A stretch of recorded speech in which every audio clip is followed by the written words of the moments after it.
Hey tout le monde, c'est LG et aujourd'hui on va parler CPU. Dans la dernière et première vidéo de sortie, je vous ai dit qu'il y aurait une vidéo pour vous montrer les points forts et points faibles d'Intel et d'AMD, les deux marques qui fabriquent des processeurs pour les PC fixes. Et bah voici cette vidéo et on va directement la commencer par le nombre de cœurs et de threads. C'est parti!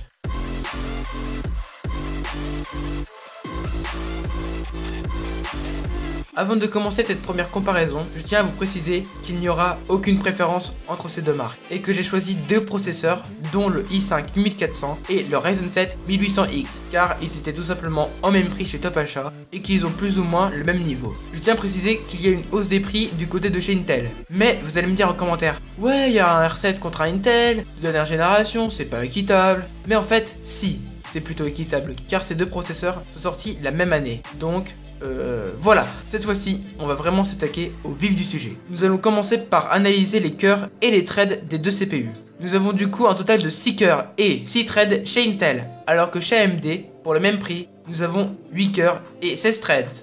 On voit une grande différence en termes de cœurs et surtout de threads. AMD a plus misé sur le nombre de cœurs et de threads pour être meilleur en multitâche, même si Intel arrive quand même à avoir de très bonnes performances, malgré que leurs processeurs i5 qui sont normalement de classe moyenne, n'ont pas d'hyperthreading, ce qui cause problème chez certaines personnes.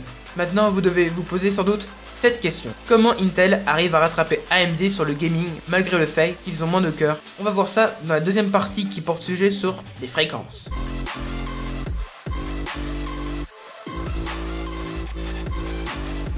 Chez Intel, on part sur du 2,8 GHz de base, ce qui est quand même bizarre pour du gaming alors que la fréquence boostée est à 4 GHz, ce qui fait une énorme différence en termes de fréquence. Mais Intel a toujours eu une avance au niveau de la fréquence de base, sauf sur le 8400. C'est sans doute l'exception de la gamme i5 8ème génération. Mais entre la 7ème et 8ème génération, ils ont mis des fréquences boostées beaucoup plus élevées. Par exemple, le i5 7600K, la fréquence de base est de 3,8 GHz. Mais en même temps, c'est un quad-core, donc les fréquences sont plus élevées. Mais en boost, on n'atteint que 4,2 GHz.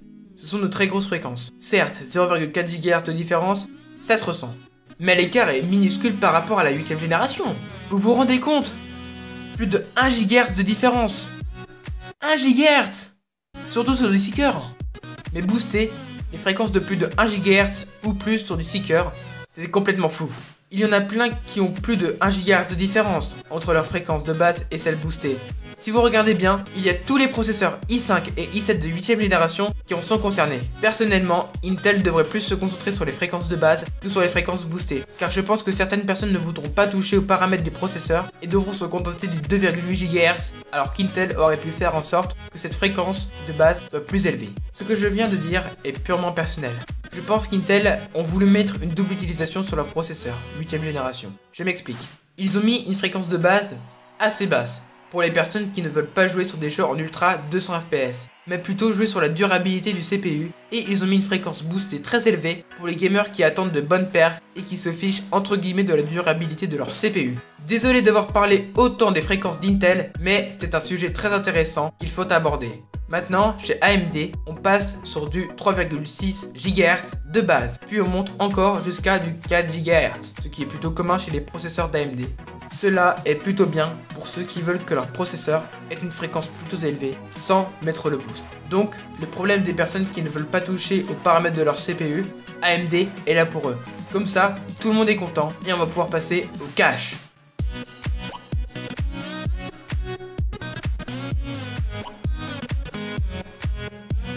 Je ne vous ai pas parlé du cache, donc c'est moi qui vais le faire à sa place. Je ne sais pas ce que c'est, mais c'est comme un mini moyen de stockage qui est réservé pour les tâches du processeur ou pour d'autres choses. Ce que je sais, c'est que plus il y en a, plus c'est bien. Bon, sur le i5 8400, il y a 9 émaux de cache, alors que sur le Ryzen, il y en a le double. Voilà.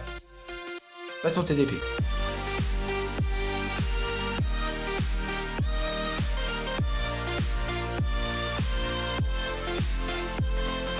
Sur l'Intel, le TDP est à 65 watts, alors que sur le R7 1800X, le TDP est à 95 watts. Honnêtement, TDP est plutôt proportionnel dans les deux cas au niveau du partage d'énergie utilisé pour les cœurs ou les threads. Donc c'est normal d'avoir 95 watts sur le R7 car c'est un CPU haut de gamme et qu'il possède plus de cœurs et beaucoup plus de threads que le i5. Si on fait le calcul pour savoir combien de cœurs et de threads consomment d'énergie, sur le i5 on a environ 10 watts pour un cœur et pour un thread, alors que sur le R7 1800X la consommation est un poil plus élevée. On tombe à 12 watts pour un cœur, donc pour un thread on a un total de 6 watts. Au final, si vous voulez avoir un processeur qui consomme peu et que vous ne voulez pas de multithreading, le Intel est fait pour vous. Et si vous voulez un CPU capable de faire pas mal de tâches avec un TDP un peu plus élevé que celui d'Intel, prenez celui d'AMD. Maintenant, passons en rapport qualité-prix.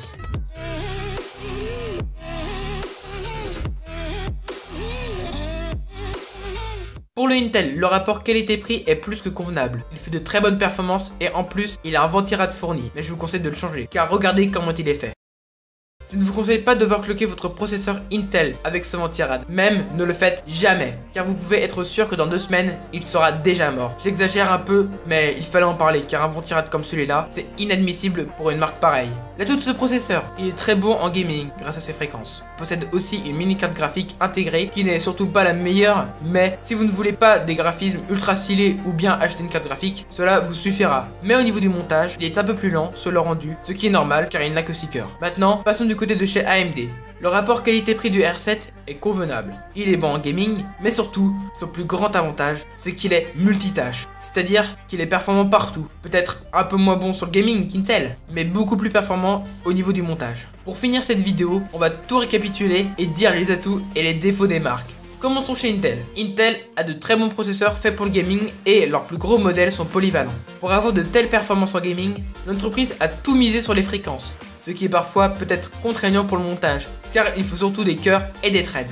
A partir de la catégorie i5, Intel a rajouté des mini puces graphiques pas très performantes qui vous permettront d'éviter d'acheter une carte graphique si vous n'avez pas un gros budget. Chez AMD, leurs processeurs sont polyvalents. Ils s'en sortent plutôt bien sur le gaming, mais sont vraiment excellents au niveau du montage. AMD a plus misé sur leur nombre de cœurs, c'est pour ça qu'ils s'en sortent mieux sur le montage, et l'inconvénient, c'est que toutes les fréquences sont relativement moyennes, ce qui se ressent au niveau du gaming. Au final, si vous êtes un pur gamer et que vous souhaitez perdre un peu de performance sur le montage, les processeurs Intel sont faits pour vous, malgré le fait qu'ils coûtent un peu cher. Mais si vous souhaitez avoir un processeur polyvalent, que vous ayez de très bonnes performances en montage et des perfs plus que convenables en gaming, et que vous ayez un budget un peu plus restreint, les processeurs d'AMD sont là pour ça. Cette vidéo est à présent terminée et j'espère qu'elle vous aura servi à choisir correctement entre Intel et AMD.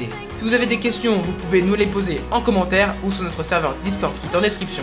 Si vous avez aimé la vidéo, vous pouvez mettre un like ou même encore vous abonner à la chaîne, ça fait extrêmement plaisir. Sinon, c'était LG